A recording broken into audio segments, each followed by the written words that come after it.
ರಾತ್ರಿ ಸಮಯದಲ್ಲಿ ತಲೆ ಎತ್ತಿ ಆಕಾಶವನ್ನ ನೋಡಿದ ಪ್ರತಿ ಬಾರಿ ಅಲ್ಲಿ ಏನಿದೆ, ಅಲ್ಲಿ ಹೇಗಿರುತ್ತೆ, ಅಲ್ಲಿಗೆ ಹೇಗೆ ಹೋಗ್ಬೇಕು, ಅಲ್ಲಿ ಜೀವ ಇರುತ್ತಾ, ಇಂತಹ ಎಷ್ಟೋ ಪ್ರಶ್ನೆಗಳು ಖಂಡಿತ ನಿಮಗೆ ಬಂದೇ ಇರುತ್ತೆ.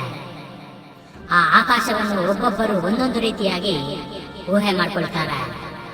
ಈ ಒಂದು ಕ್ಯೂರಿಯಾಸಿಟಿ ಕಾರಣದಿಂದಲೇ ವಿಜ್ಞಾನಿಗಳು ಆಳವಾಗಿ ಅಂತರಿಕ್ಷದ ಬಗ್ಗೆ ರಿಸರ್ಚ್ ಮಾಡ್ತಿರೋದು.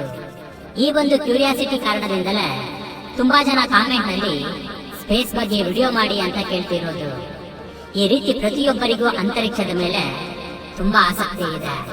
ಆದ್ರೆ ಅಂತರಿಕ್ಷದಲ್ಲಿ ಇರುವ ಪ್ರತಿ ಗ್ರಹ, ನಕ್ಷತ್ರ, ಗ್ಯಾಲಕ್ಸಿಗಳು ಮಾನವನಿಗೆ ಒಂದು ದೊಡ್ಡ ಪ್ರಶ್ನೆಯಾಗಿ ಉಳಿದಿವೆ. ಅಂತರಿಕ್ಷಕ್ಕೆ ಸಂಬಂಧಪಟ್ಟಂತ ತುಂಬಾ ಥಿಯರೀಸ್ ಇವೆ, ಆದ್ರೆ ಅದೇ ನಿಜ ಅಂತ ಹೇಳುವ ಯಾವುದೇ ಸಾಕ್ಷಿಗಳು ಇಲ್ಲ. ಭೂಮಿ ಮೇಲೆ ನಡೆಯುವ ಪ್ರತಿ ವಿಷಯವನ್ನು ನಮ್ಮ ಆಧುನಿಕ ವಿಜ್ಞಾನದ ಸಹಾಯದಿಂದ ಉತ್ತರವನ್ನ ಕೊಡಬಹುದು. ಆದರೆ ಅಂತರಿಕ್ಷದಲ್ಲಿ ನಡೆಯುವ ವಿಷಯಗಳ ಬಗ್ಗೆ ನಮ್ಮ ಮಾಡರ್ನ್ ಸೈನ್ಸ್ ಹತ್ತಿರ ಕೂಡ ಉತ್ತರ ಇಲ್ಲ. ವಿಜ್ಞಾನಿಗಳು ಇದಕ್ಕೆ ಉತ್ತರ ಹುಡುಕಲು ತುಂಬಾ ಪ್ರಯತ್ನಗಳನ್ನ, ತುಂಬಾ ರಿಸರ್ಚ್ ಅನ್ನ ಮಾಡ್ತಿದ್ದಾರೆ, ಆದ್ರೆ ಅದು ಸಾಧ್ಯವಾಗ್ತಿಲ್ಲ.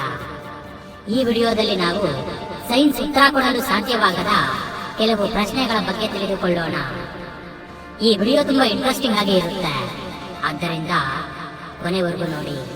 ಇಷ್ಟ ಆದ್ರೆ ಲೈಕ್ ಮಾಡಿ, ಅದೇ ರೀತಿ ನಮ್ಮ ಚಾನಲ್ಗೆ ಸಬ್ಸ್ಕ್ರೈಬ್ ಮಾಡಿ, ಪಕ್ಕದಲ್ಲಿರುವ ಬೆಲ್ ಐಕಾನ್ ಅನ್ನು ಕ್ಲಿಕ್ ಮಾಡಿ.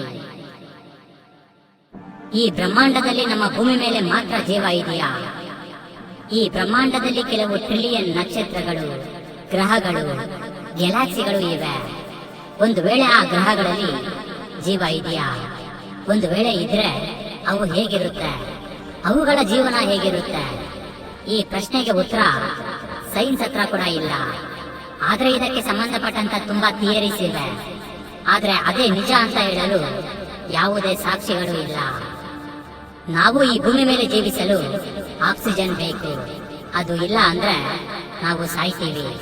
ಒಂದು ವೇಳೆ ನೀರಿನಲ್ಲಿ ಜೀವನ ಮಾಡಬೇಕು ಅಂದ್ರೆ ಅದು ಸಾಧ್ಯವಿಲ್ಲ. ಒಂದು ವೇಳೆ ಇದ್ರೆ ಅಲ್ಲಿ ಕೂಡ ನಾವು ಸತ್ತು ಹೋಗ್ತೀವಿ. ಅಂಥದ್ರಲ್ಲಿ ನೀರಿನ ಒಳಗೆ ಕೂಡ ಜೀವ ಇದೆ. ನೀರಿನಲ್ಲಿರುವ ಕಮ್ಮಿ ಆಕ್ಸಿಜನ್ ಅನ್ನು ಬಳಸಿಕೊಂಡು ಅಲ್ಲಿ ಜೀವಿಗಳು ಜೀವಿಸುತ್ತಿವೆ. ಇದರ ಪ್ರಕಾರ ಏನ್ ಅರ್ಥವಾಗುತ್ತೆ ಅಂದ್ರೆ, ಅಲ್ಲಿ ಇರುವ ಪರಿಸ್ಥಿತಿಗಳಿಗೆ ತಕ್ಕಂತೆ ಅಲ್ಲಿ ಇರುವ ಖನಿಜ ನಿಕ್ಷೇಪಗಳನ್ನ ಆಧಾರವಾಗಿಟ್ಟುಕೊಂಡು ಜೀವ ಹುಟ್ಟುತ್ತೆ ಅಂತ. ಇದರ ಪ್ರಕಾರ ಬೇರೆ ಗ್ರಹಗಳಲ್ಲಿರುವ ವಾತಾವರಣಕ್ಕೆ ತಕ್ಕಂತೆ ಅಲ್ಲಿ ಜೀವ ಹುಟ್ಟಿರಬಹುದು. ಅಲ್ಲಿ ಅವುಗಳಿಗೆ ಆಕ್ಸಿಜನ್ ಇಲ್ಲ ಅಂದ್ರೂ ಬೇರೆ ಅನಿಲಗಳನ್ನು ಉಪಯೋಗಿಸಿಕೊಂಡು ಅವು ಜೀವಿಸುತ್ತಿರಬಹುದು. ಆದ್ರೆ ಈ ಪ್ರಶ್ನೆಗಳಿಗೆ ಉತ್ತರವನ್ನು ತಿಳಿದುಕೊಳ್ಳಲು ವಿಜ್ಞಾನದಿಂದಲೂ ಕೂಡ ಸಾಧ್ಯವಾಗ್ತಿಲ್ಲ. ಆದ್ರೆ ಒಂದು ವಿಷಯ ಮಾತ್ರ ಖಂಡಿತ ನಿಜ, ಈ ಬ್ರಹ್ಮಾಂಡದಲ್ಲಿ ತುಂಬಾ ಗ್ರಹಗಳಲ್ಲಿ ಜೀವ ಇದೆ ಅನ್ನೋದು. ಆದ್ರೆ ಅವುಗಳನ್ನ ನಮ್ಮ ಭೂಮಿಯಿಂದ ನಾವು ಎಂದಿಗೂ ನೋಡಲು ಸಾಧ್ಯವಿಲ್ಲ. ಎಷ್ಟೇ ದೊಡ್ಡ ಟೆಲಿಸ್ಕೋಪ್ ಅನ್ನು ತಯಾರಿಸಿದರೂ, ಅದು ಎಷ್ಟೇ ಅಡ್ವಾನ್ಸ್ ಆಗಿ ಇದ್ದರೂ ಸಹ ಅಷ್ಟು ದೂರ ನಾವು ಝೂಮ್ ಮಾಡಿ ನೋಡಲು ಎಂದಿಗೂ ಸಾಧ್ಯವಿಲ್ಲ. ಒಂದು ವೇಳೆ ಉಪಗ್ರಹಗಳನ್ನು ಜೀವ ಇರುವ ಗ್ರಹಗಳ ಮೇಲೆ ಕಳಿಸಿ ನೋಡಬೇಕು ಅಂದ್ರೂ ಕೂಡ ಅದು ಸಾಧ್ಯವಿಲ್ಲ. ಅಷ್ಟು ದೂರ ಉಪಗ್ರಹ ಪ್ರಯಾಣಿಸುವ ಹೊತ್ತಿಗೆ ನಮ್ಮ ಜೀವ ಮುಗಿದು ಹೋಗುತ್ತೆ. ಅದಕ್ಕೆ ಕೆಲವು ಲಕ್ಷ ವರ್ಷಗಳ ಸಮಯ ಬೇಕಾಗುತ್ತೆ. ಆದ್ದರಿಂದ ಇದು ಎಂದಿಗೂ ವಿಜ್ಞಾನಿಗಳ ಮುಂದೆ ಒಂದು ದೊಡ್ಡ ಪ್ರಶ್ನೆಯಾಗೇ ಇರುತ್ತೆ. ಈ ಬ್ರಹ್ಮಾಂಡದಲ್ಲಿ ದೇವರು ನಿಜವಾಗ್ಲೂ ಇದ್ದಾನ?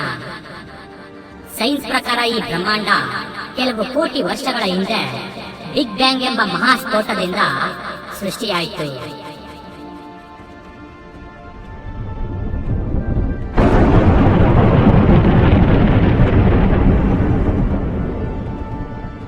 ಆ ಸ್ಫೋಟದ ನಂತರ ಗ್ಯಾಲಕ್ಸಿಗಳು, ನಕ್ಷತ್ರಗಳು, ಗ್ರಹಗಳು ಸೃಷ್ಟಿಯಾಯಿತು.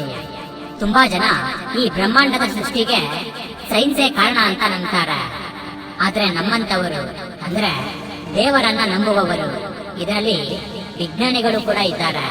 ಇವರು ಬಿಗ್ ಬ್ಯಾಂಗ್ ನಡೆಯೋದಕ್ಕಿಂತ ಮುಂಚೆ ಈ ಬ್ರಹ್ಮಾಂಡ ಹೇಗಿತ್ತು, ಆ ಸ್ಫೋಟಕ್ಕೆ ಕಾರಣವೇನು, ಈ ಭೂಮಿ ಮೇಲೆ ಜೀವ ಹೇಗೆ ಬಂತು, ಅಷ್ಟೇ ಅಲ್ಲ ಈ ಭೂಮಿ ಮೇಲೆ ಜೀವ, ಸಮುದ್ರಗಳು, ಭೂಮಿಗೆ ಸರಿಯಾದ ದೂರದಲ್ಲಿ ಚಂದ್ರ, ಅದರಲ್ಲಿ ಸೂರ್ಯನಿಗೆ ಸರಿಯಾದ ದೂರದಲ್ಲಿ ಭೂಮಿ, ಇವುಗಳ ಕಾರಣದಿಂದ ಭೂಮಿ ಮೇಲೆ ಬರುವ ಋತುಗಳು, ಕಣ್ಣಿಗೆ ಕಾಣಿಸದೇ ಇರುವ ಚಿಕ್ಕ ಅಣುಗಳಿಂದ ಸೃಷ್ಟಿಯಾದ ಮಾನವನ ದೇಹ, ಮಾನವನ ದೇಹದಲ್ಲಿ ಜೀರ್ಣಕ್ರಿಯೆ, ಬ್ಲಡ್ ಸರ್ಕ್ಯುಲೇಷನ್, ಪ್ರೋಟೀನ್ ಮತ್ತು ವಿಟಮಿನ್ಸ್ ಅನ್ನ ಮಾನವನ ದೇಹಕ್ಕೆ ತಲುಪಿಸಲು ಸೃಷ್ಟಿಯಾದ ಬ್ಯಾಕ್ಟೀರಿಯಾ ಪ್ರಪಂಚ, ಸೂರ್ಯನಿಂದ ಆಹಾರವನ್ನು ಉತ್ಪತ್ತಿ ಮಾಡಿಕೊಳ್ಳುವ ಮರಗಿಡಗಳು, ಅದೇ ಸೂರ್ಯನಿಂದ ಆವಿಯಾಗುವ ನೀರು, ಮತ್ತೆ ಆವಿಯಾದ ನೀರು ಮೋಡಗಳ ರೂಪದಲ್ಲಿ ಸೇರಿ ಮಳೆ ರೂಪದಲ್ಲಿ ಭೂಮಿಗೆ ಬರುವುದು.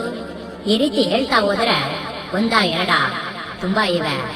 ಇವೆಲ್ಲ ಎಷ್ಟು ಸಿಸ್ಟಮ್ಯಾಟಿಕ್ ಆಗಿ ಇವೆ ಅಂದ್ರೆ ಯಾರೋ ಒಬ್ರು ಚೆನ್ನಾಗಿ ಆಲೋಚನೆ ಮಾಡಿ ಪ್ಲಾನ್ ಮಾಡಿ ಸೃಷ್ಟಿ ಮಾಡಿದ್ದಾರೆ ಅನ್ನೋ ರೀತಿ ಇವೆ. ಒಂದು ಬಾರಿ ನೀವೇ ಯೋಚನೆ ಮಾಡಿ, ಈ ಭೂಮಿ ಮೇಲೆ ಒಂದು ಪ್ರಾಣಿ ಹುಟ್ಟುತ್ತೆ, ಬೆಳೆಯುತ್ತೆ, ಪ್ರಕೃತಿಯ ಆಹಾರ ಚಕ್ರದಂತೆ ಬೇಟೆಯಾಡೋದು ಅಥವಾ ಹುಲ್ಲು ತಿನ್ನೋದು ಮಾಡುತ್ತೆ, ಪ್ರಕೃತಿಯ ಸಮತೋಲನವನ್ನ ಕಾಪಾಡುತ್ತೆ, ನಂತರ ಸಾಯುತ್ತೆ, ಸತ್ತ ನಂತರ ಕೊಳೆಯುತ್ತೆ, ಕೊಳೆತಾಗ ಆ ದೇಹವನ್ನ ನೂರಾರು ಸೂಕ್ಷ್ಮ ಜೀವಿಗಳು ತಿನ್ನುತ್ತೆ, ನಂತರ ಮಣ್ಣಿನಲ್ಲಿ ಮಣ್ಣಾಗಿ ಹೋಗುತ್ತೆ. ನೋಡಿ ಎಷ್ಟು ಸಿಸ್ಟಮ್ಯಾಟಿಕ್ ಆಗಿ ಇದೆ ಅಂತ. ಈ ಒಂದು ಜೀವನ ಚಕ್ರ ಸೈನ್ಸ್ ನಿಂದ ಕ್ರಿಯೇಟ್ ಆಗಿದೆ ಅಂದ್ರೆ ನಂಬೋದಕ್ಕೆ ಸಾಧ್ಯನೇ ಆಗ್ತಿಲ್ಲ. ಈ ಸೃಷ್ಟಿ ತನ್ನಷ್ಟಕ್ಕೆ ತಾನೇ ಸೃಷ್ಟಿಯಾಗಲಿಲ್ಲ, ಇದನ್ನ ಯಾರೋ ಒಬ್ರು ಕ್ರಿಯೇಟ್ ಮಾಡಿದ್ದಾರೆ. ಹಾಗಾದ್ರೆ ಅವರು ಯಾರು? ನಮ್ಮ ಪ್ರಕಾರ ಇದಕ್ಕೆ ಆ ದೇವರೇ ಕಾರಣ. ಆದ್ರೆ ಇದು ಸೈನ್ಸ್ ಹತ್ತಿರ ಒಂದು ದೊಡ್ಡ ಪ್ರಶ್ನೆಯಾಗಿ ಉಳಿದಿದೆ. ಹಾಗಾದ್ರೆ ನೀವು ಯಾವುದನ್ನ ನಂಬ್ತೀರಾ? ಈ ಬ್ರಹ್ಮಾಂಡ ಸೃಷ್ಟಿಯಾಗಿರುವುದು ವಿಜ್ಞಾನದಿಂದಲ ಅಥವಾ ಆ ದೇವರಿಂದಲ? ಖಂಡಿತ ಕಾಮೆಂಟ್ ಮಾಡಿ. ಈ ಬ್ರಹ್ಮಾಂಡ ಯಾವುದರಿಂದ ತಯಾರಾಗಿದೆ? ಬಿಗ್ ಬ್ಯಾಂಗ್ ಸ್ಫೋಟದಿಂದ ಈ ಬ್ರಹ್ಮಾಂಡ ಸೃಷ್ಟಿಯಾಯಿತು ಅಂತ ವಿಜ್ಞಾನ ಹೇಳುತ್ತೆ. ಆ ಸ್ಫೋಟದ ನಂತರ ಈ ಬ್ರಹ್ಮಾಂಡ ಯಾವುದರಿಂದ ತಯಾರಾಗಿದೆ? ನಮ್ಮ ಸುತ್ತ ಇರುವ ವಸ್ತುಗಳೆಲ್ಲ ಆಟಮ್ಸ್ ನಿಂದ ತಯಾರಾಗಿದೆ. ಆದರೆ ಈ ಬ್ರಹ್ಮಾಂಡ ಕೇವಲ 5% ನಿಂದ ಮಾತ್ರ ಮೆಟೀರಿಯಲ್ ನಿಂದ ತಯಾರಾಗಿದೆ. ಉಳಿದ 95% ಯಾವುದರಿಂದ ತಯಾರಾಗಿದೆ ಅಂತ ಯಾರಿಗೂ ಗೊತ್ತಿಲ್ಲ. ವಿಜ್ಞಾನಿಗಳು ಮಾಡಿದ ರಿಸರ್ಚ್ ನಲ್ಲಿ ತಿಳಿದು ಬಂದ ವಿಷಯ ಏನು ಅಂದ್ರೆ ಈ ಯೂನಿವರ್ಸ್ 2 ವಿಷಯಗಳಿಂದ ತಯಾರಾಗಿದೆ. ಅದರಲ್ಲಿ ಒಂದು ಡಾರ್ಕ್ ಮ್ಯಾಟರ್. ವಿಜ್ಞಾನಿಗಳ ಪ್ರಕಾರ ಈ ಡಾರ್ಕ್ ಮ್ಯಾಟರ್ ನಾರ್ಮಲ್ ಮ್ಯಾಟರ್ಗೆ ವಿರುದ್ಧವಾಗಿ ಇರುತ್ತೆ. ಇದು ಯೂನಿವರ್ಸ್ ನಲ್ಲಿ ಇರುವ ದೊಡ್ಡ ದೊಡ್ಡ ವಸ್ತುಗಳನ್ನ ಬೆರೆಸುವ ಕೆಲಸವನ್ನ ಮಾಡುತ್ತೆ. ಅಂದ್ರೆ ಇದು ಗ್ಯಾಲಕ್ಸಿಗಳನ್ನ ಬೆರೆಸುವ ಕೆಲಸವನ್ನ ಮಾಡುತ್ತೆ. ಎರಡನೆಯದು ಡಾರ್ಕ್ ಎನರ್ಜಿ. ಇದು ಎಷ್ಟು ವಿಭಿನ್ನವಾದದ್ದು ಅಂದ್ರೆ ಇದನ್ನ ನಮ್ಮ ಕಣ್ಣಿನಿಂದ ಅಥವಾ ಮಾನವರು ತಯಾರಿಸಿದ ಯಂತ್ರಗಳಿಂದ ಕೂಡ ನೋಡಲು ಸಾಧ್ಯವಿಲ್ಲ. ಕೇವಲ ಆ ಎನರ್ಜಿಯಿಂದ ಆಗುತ್ತಿರುವ ಕೆಲಸಗಳನ್ನ ಮಾತ್ರ ನೋಡಬಹುದು. ಈ ಒಂದು ಎನರ್ಜಿ ಕಾರಣದಿಂದ ಈ ಬ್ರಹ್ಮಾಂಡ ನಿರಂತರವಾಗಿ ವಿಸ್ತರಿಸುತ್ತಲೇ ಇದೆ. ಇದರ ಕಾರಣದಿಂದಲೇ ಚಂದ್ರ ಭೂಮಿಯ ಸುತ್ತ, ಭೂಮಿ ಸೂರ್ಯನ ಸುತ್ತ ಸುತ್ತುತ್ತಿರುವುದು. ನಿಜವಾಗ್ಲೂ ಇದಕ್ಕೆ ಕಾರಣ ಗುರುತ್ವಾಕರ್ಷಣ ಶಕ್ತಿನೇ ಆಗಿರಬಹುದು. ಆದ್ರೆ ಇದರ ಹಿಂದೆ ಡಾರ್ಕ್ ಎನರ್ಜಿ ಅಡಗಿದೆ. ಡಾರ್ಕ್ ಮ್ಯಾಟರ್ ಮತ್ತು ಡಾರ್ಕ್ ಎನರ್ಜಿಯನ್ನ ನಾವು ನೋಡಲು ಸಾಧ್ಯವಿಲ್ಲ. ಇವುಗಳನ್ನು ಯಾವುದೇ ಎಲೆಕ್ಟ್ರೋಮ್ಯಾಗ್ನೆಟಿಕ್ ರೇಡಿಯೇಷನ್ ಇಂದ ಕೂಡ ಡಿಟೆಕ್ಟ್ ಮಾಡಲು ಸಾಧ್ಯವಿಲ್ಲ. ಇವುಗಳ ಬಗ್ಗೆ ಪೂರ್ತಿಯಾಗಿ ತಿಳಿದುಕೊಳ್ಳಲು ಸೈನ್ಸ್ ನಿಂದ ಕೂಡ ಸಾಧ್ಯವಾಗ್ತಿಲ್ಲ. ಈ ಭೂಮಿ ಮೇಲೆ ಜೀವ ಹೇಗೆ ಪ್ರಾರಂಭವಾಯಿತು? ಈ ಭೂಮಿ ಮೇಲೆ ಉತ್ತರವಿಲ್ಲದ ತುಂಬಾ ಪ್ರಶ್ನೆಗಳಲ್ಲಿ ಇದು ಕೂಡ ಒಂದು. ಈ ಭೂಮಿಗೆ ಮಾನವ ಹೇಗೆ ಬಂದ? ಇದನ್ನು ಇನ್ನೊಂದು ರೀತಿಯಾಗಿ ಕೂಡ ಹೇಳಬಹುದು. ಈ ಭೂಮಿ ಮೇಲೆ ಜೀವ ಹೇಗೆ ಪ್ರಾರಂಭವಾಯಿತು ಅಂತ. ಮಾನವ ಹೇಗೆ ಬಂದ ಅನ್ನೋ ಪ್ರಶ್ನೆಗೆ ಸೈನ್ಸ್ ಹತ್ತಿರ ಒಂದು ಥಿಯರಿ ಇದೆ. ಅದೇ ಮಂಗನಿಂದ ಮಾನವ ಅಂತ. ಅಂದ್ರೆ ಕೋತಿಗಳಿಂದ ಎವಲ್ಯೂಷನ್ ಆಗಿ ಮಾನವನು ಭೂಮಿ ಮೇಲೆ ಬಂದಿದ್ದಾನೆ ಅಂತ.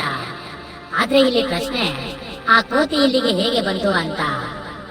ಈಗಿರುವ ಕೋತಿಗಳು ಎವಲ್ಯೂಷನ್ ಆಗದೆ ಏಕೆ ಹಾಗೆ ಇವೆ ಅಂತ. ಒಟ್ಟಾರೆ ಈ ಭೂಮಿ ಮೇಲೆ ಜೀವ ಹೇಗೆ ಬಂತು ಅನ್ನೋದೇ ಇಲ್ಲಿ ದೊಡ್ಡ ಪ್ರಶ್ನೆ. ವಿಜ್ಞಾನಿಗಳ ಪ್ರಕಾರ ಒಂದು ಆಸ್ಟ್ರಾಯ್ಡ್ ಭೂಮಿಯನ್ನ ಡಿಕ್ಕಿ ಹೊಡೆದ ಕಾರಣ ಭೂಮಿ ಮೇಲೆ ಜೀವ ಪ್ರಾರಂಭವಾಗಿದೆ. ಈ ಥಿಯರಿ ಪ್ರಕಾರ ಭೂಮಿ ಮೇಲೆ ಜೀವ ಸೃಷ್ಟಿ ಮಾಡಬಲ್ಲ ತುಂಬಾ ಮುಖ್ಯವಾದ ಅಂಶಗಳು ಆ ಆಸ್ಟ್ರಾಯ್ಡ್ ನಲ್ಲಿ ಇವೆ. ಆದ್ರೆ ಇಲ್ಲಿ ಇನ್ನೊಂದು ಪ್ರಶ್ನೆ ಕೂಡ ಬರುತ್ತೆ. ಇಂತಹ ಆಸ್ಟ್ರಾಯ್ಡ್ಸ್ ಬೇರೆ ಗ್ರಹಗಳಿಗೂ ಕೂಡ ಡಿಕ್ಕಿ ಹೊಡೆದಿದೆ ಅಲ್ವಾ? ಹಾಗಾದ್ರೆ ಅಲ್ಲಿ ಏಕೆ ಜೀವ ಸೃಷ್ಟಿಯಾಗಲಿಲ್ಲ ಅಂತ. ಭೂಮಿ ಮೇಲೆ ಹೇಗೆ ಜೀವ ಸೃಷ್ಟಿಯಾಯಿತು ಅನ್ನೋದಕ್ಕೆ ಸೈನ್ಸ್ ಹತ್ತಿರ ತುಂಬಾ ಥಿಯರೀಸ್ ಇದೆ. ಆದ್ರೆ ಇದೇ ನಿಜ ಅಂತ ಹೇಳಲು ಯಾವುದೇ ಸಾಕ್ಷಿಗಳು ಇಲ್ಲ. ಈ ರೀತಿ ನಮ್ಮ ಭೂಮಿ ಮೇಲೆ ಮಾತ್ರವಲ್ಲ, ಇಡೀ ಬ್ರಹ್ಮಾಂಡದಲ್ಲಿರುವ ಎಲ್ಲಾ ವಿಷಯಗಳು ಮಾನವನಿಗೆ ಒಂದು ದೊಡ್ಡ ಪ್ರಶ್ನೆಯಾಗಿ ಉಳಿದಿದೆ. ಆಕಾಶವನ್ನು ನೋಡ್ತಿದ್ರೆ ಅದು ತುಂಬಾ ಸುಂದರವಾಗಿ ಕಾಣುತ್ತೆ. ಮನಸ್ಸು ಶಾಂತವಾಗಿ ಇರುತ್ತೆ. ಆದ್ರೆ ಆ ಶಾಂತಿಯ ಒಳಗೆ ಎಷ್ಟೋ ಪ್ರಶ್ನೆಗಳು ಅಡಗಿರುತ್ತೆ. ಈ ರೀತಿ ನಮ್ಮ ಬ್ರಹ್ಮಾಂಡದಲ್ಲಿರುವ ಎಲ್ಲಾ ವಿಷಯಗಳು ಮಾನವನಿಗೆ ಮತ್ತು ವಿಜ್ಞಾನಕ್ಕೆ ಒಂದು ದೊಡ್ಡ ಪ್ರಶ್ನೆಯಾಗಿ ಉಳಿದಿದೆ. ಇದು ಫ್ರೆಂಡ್ಸ್ ಇವತ್ತಿನ ಒಂದು ಅಮೇಜಿಂಗ್ ವಿಡಿಯೋ. ಈ ಒಂದು ವಿಡಿಯೋ ನಿಮಗೆ ಇಷ್ಟ ಆಗಿದ್ದರೆ ಖಂಡಿತ ಲೈಕ್ ಮಾಡಿ, ಶೇರ್ ಮಾಡಿ. Thank you for watching friends. Have a nice day.